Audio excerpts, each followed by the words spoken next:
Imagine the anticipation as Jaren Jackson Jr. steps onto the court this NBA season, sporting a fresh new number on his jersey. The Memphis Grizzlies forward is making a bold move, swapping his familiar number 13 for the iconic number 8. But here's where it gets controversial. This isn't the first time a Jackson has donned the number 8 for an NBA game. That distinction belongs to his father, Jaren Jackson Sr., who wore it during the 1992-93 season with the Los Angeles Clippers. For Jackson Jr., this number change is deeply personal.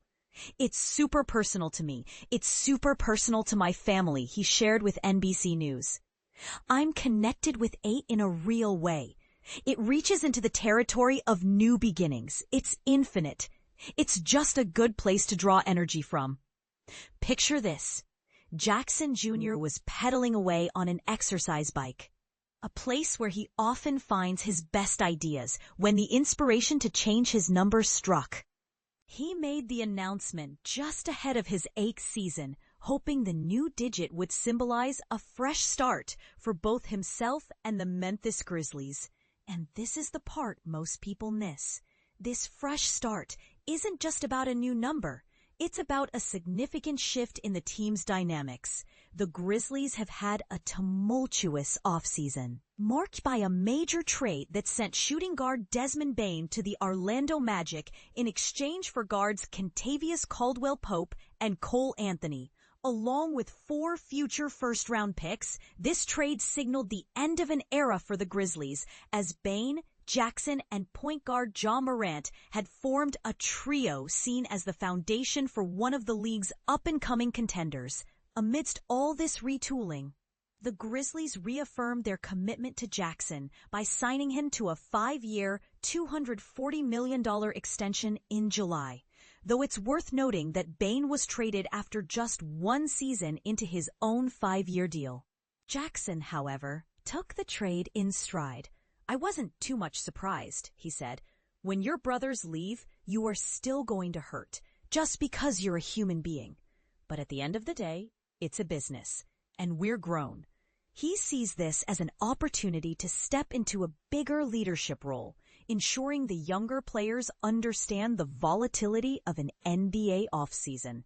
You're going to get closer to your prime, and things are going to change for you, he explained. I feel like this is a good starting point for a whole new journey of stuff. I'm approaching this year with that spearheaded, disciplined mindset of trying to get us to the promised land. The Grizzlies will need Jackson to take on this expanded role both on and off the court to regain their momentum from the start of the decade. In 2021, Memphis pulled off a stunning upset by beating Stephen Curry and the Golden State Warriors in the play-in tournament, securing a playoff spot as the 8th seed.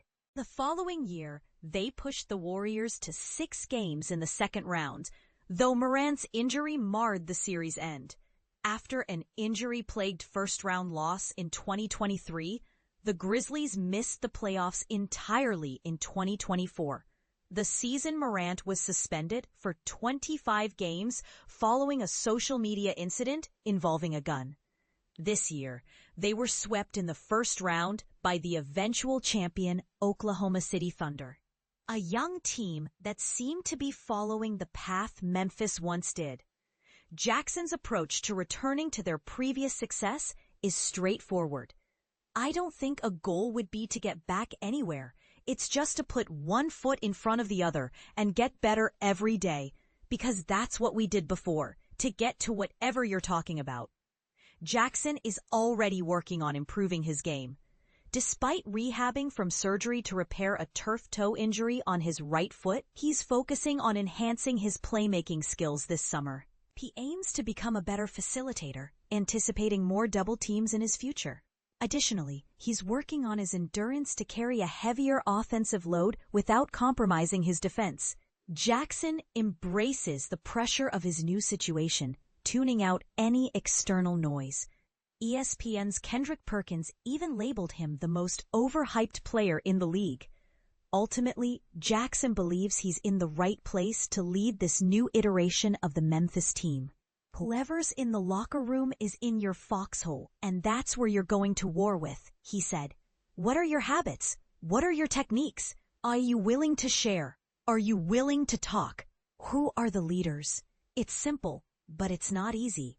So, what do you think? Is Jackson Jr. the right leader to guide the Grizzlies through this new chapter? Or do you see potential pitfalls in his approach? Share your thoughts in the comments below.